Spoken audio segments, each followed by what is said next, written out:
Our last speaker is, I guess, the man behind all of this, Rick Markham. Rick has more than 30 years' experience as a senior management within both the private sector and the public sector. And I'm going to throw this in. I think that is so important here, that we are looking at public-private partnerships. In every area of life, we have seen that that is becoming more and more important. Government is not the answer for everything. Absolutely. Sometimes that's the problem. The public-private partnerships will move us forward. Rick's experience in the public sector consists of leading several successful community and regional campaigns, including downsizing initiatives with both the Department of Defense and the Department of Energy. Rick currently serves as the Executive Director of Opportunity Florida, a 9-county economic development organization in Northwest Florida.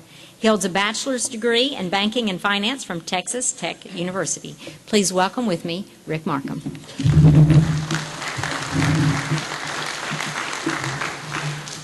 Thank you, Representative Cooley. I appreciate that, and I appreciate you taking the time to kind of champion our cause here. I wanted someone other than me. I wanted someone that they trust, the people trust, and they've seen deliver the goods, and they just hear me sometimes, and at the end of the day, they say, "You're not from here, are you?" And that is true in so many ways. I have been with Opportunity Florida now going on 9 years. In February, I will complete my 9th year. And we started, when we hit the ground 9 years ago, we were talking broadband, and here we are, and hopefully it's going to happen. But in that 9 years, I have never prepared a talk. I just get up and yak, and I try to discuss with people what we need and what we're going to do and all those things. But today is an important day, and to that I have prepared my first speech in 9 years. So bear with me. And I hit the panic button a while ago because I left my glasses back here and I couldn't find them anywhere on me, and I'm blind as a bat without them. So bear with me. I wanted to say some things really from the heart, and I want to make sure I said them all. And I want to thank you all for coming, and my executive board and board of directors out in the audience. I know they appreciate your participation as well. We, all of us here in this room, and those others that live out and work out in our 9 counties, are at a crucial turning point in the history of this region.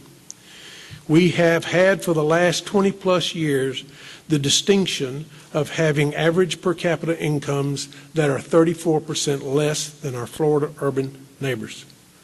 And the state of Florida consistently falls below the national average in per capita income.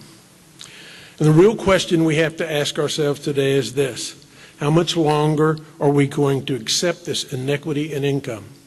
When and what are we going to do to change it? And let me suggest this: the when is now, the what is high-speed internet. This nation's rural communities have stood at the end of the line when it came to telephones, and then when it became to electricity. Can you imagine what life would be if some of our rural forefathers did not raise enough hell and demand telephones and electricity? Neither phone or electricity are considered luxuries. Rather, they are considered fundamental components to a minimum quality of life. And I contend the same holds true for high-speed internet. It is not a luxury anymore. It is a minimum requirement. DSL is not high-speed internet. T1 lines, I like to call them Model Ts, are expensive, and neither are they high speed. Wireless is way of the future, and the technology that Ferber wants to bring is wireless. Think about it. 3 years ago, had you heard the terms 3G or 4G? Imagine a minimum speed of 1.5 megs down, or I was just told 3 megs down and half of that back up for about $30 for a household in rural communities. A T1 line is 1.5 megs down. So we through FERBA and through all the last mile providers, are going to be able to provide a wireless high-speed product at a very affordable price, and we're going to change the world. That speed that we will bring is 6 times faster than the existing DSL. And if you're in business, you can buy the faster speed at whatever level you want. You don't come in and say, I want this many lines or anything. I want 10 megs, I want 15 megs. Whatever the speed you determine you want, you're going to be able to buy in those quantities. Also imagine doctors and medical clinics having the ability to send huge MRI files all over so that experts in specialty fields could assist in diagnosing patients. Take a little break here with me. Imagine you have a daughter. She is a young school teacher and a soccer coach. She is driving to work, stops at a stop sign, and pow, she is hit from behind by someone talking on a cell phone while driving a Hummer.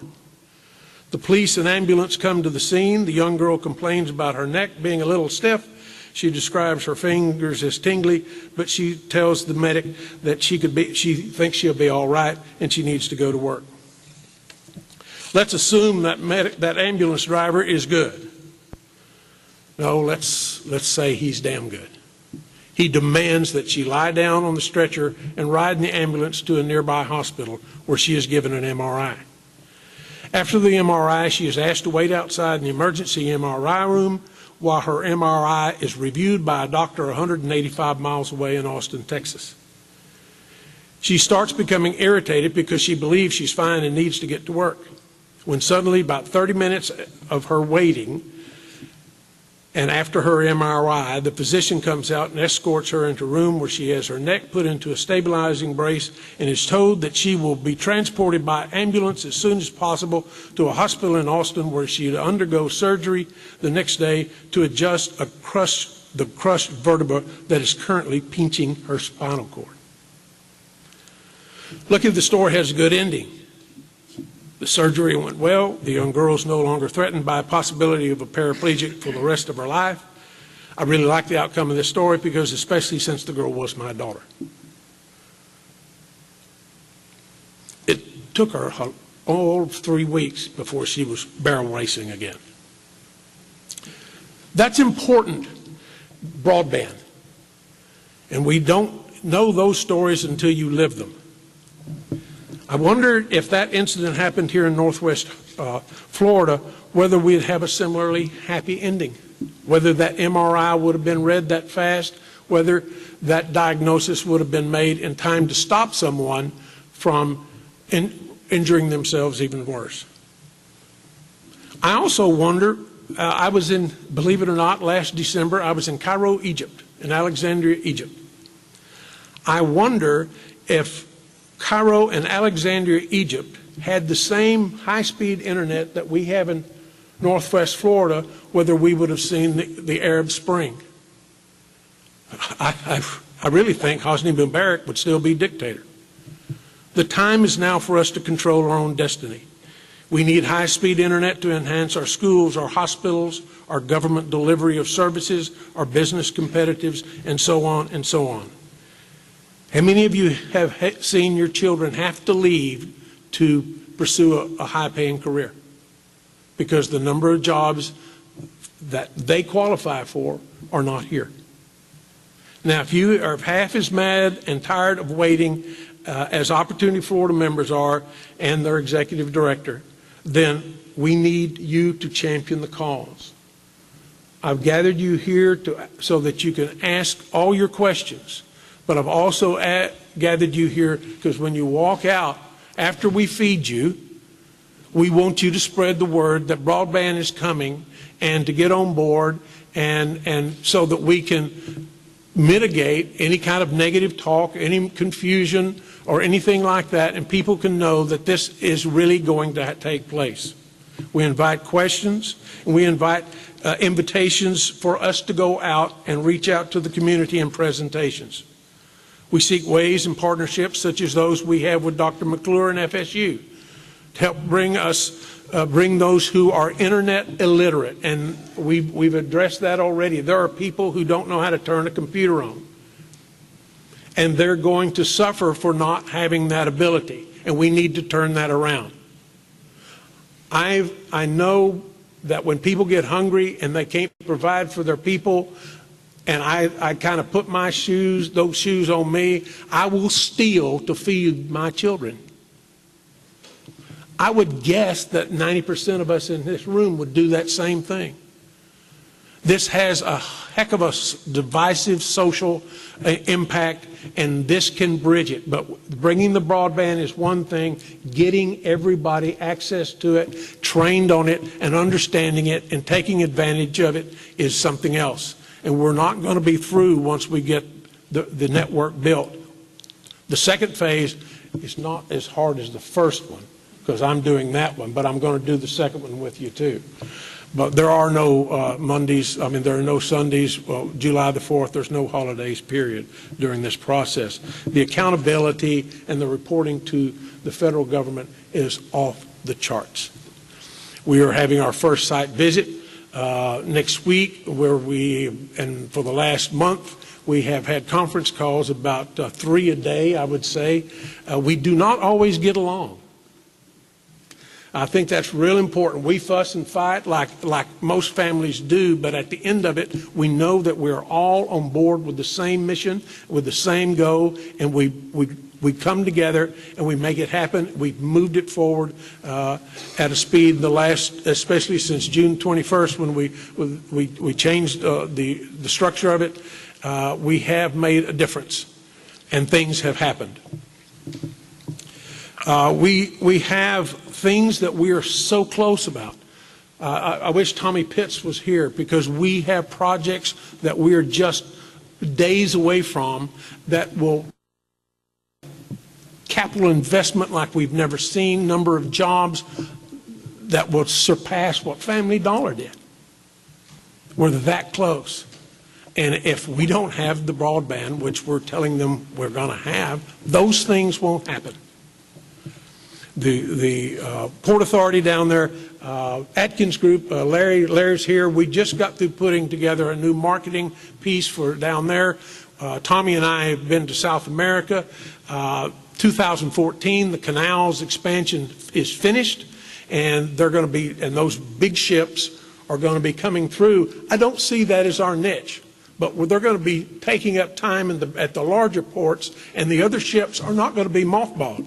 They're going to be seeking other port opportunities, and I believe Port St. Joe and Port of Panama City are going to be two of those options. So, ladies and gentlemen, the time is now for us to grab it and never let go. We cannot afford to keep losing our children. The brain drain that we have in Northwest Florida is really a sad state of affairs. I appreciate everybody up here today. This is a great team. I can't say enough about them. I say nice things about them here, but we've all feuded, and I am 63 years old. And I remind that to them quite often. But this is my last job. In my career, I've made money. I've done some great things, but nothing has come close to this. This is when I was here, and this is going to happen. But it doesn't happen just because of me, just because of the folks up here, just because of the leadership of Marty. It's going to take all of us in this room to make it happen. And this is my pitch to you. Get on board and spread the word. And when there's an occasion and people need to be identified, they're underserved or they're not served at all, let us know about them. And if people need more education, a face-to-face, let us know and we will be there. This is our time. It's now. There's not a second chance. The feds tell us on a daily basis, there will be no more money and there will be no more time.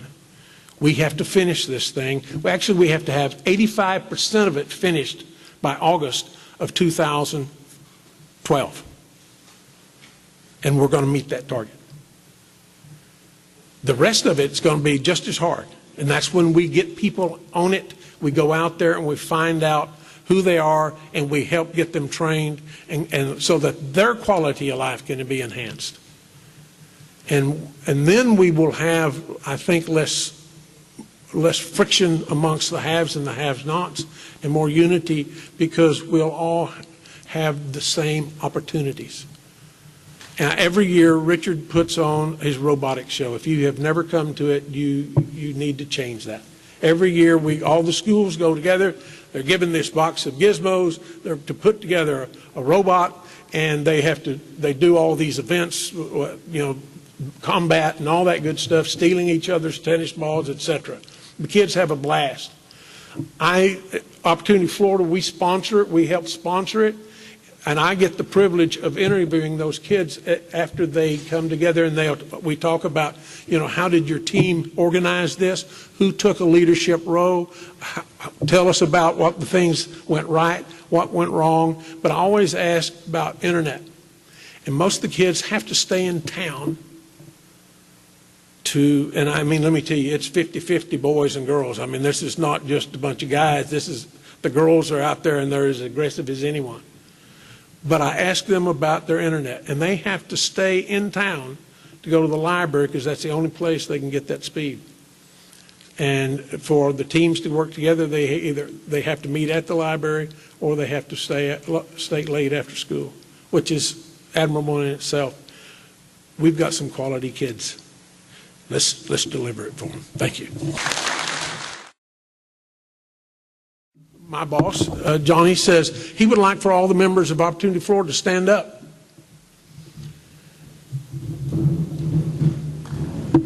These are the guys that drive the bus.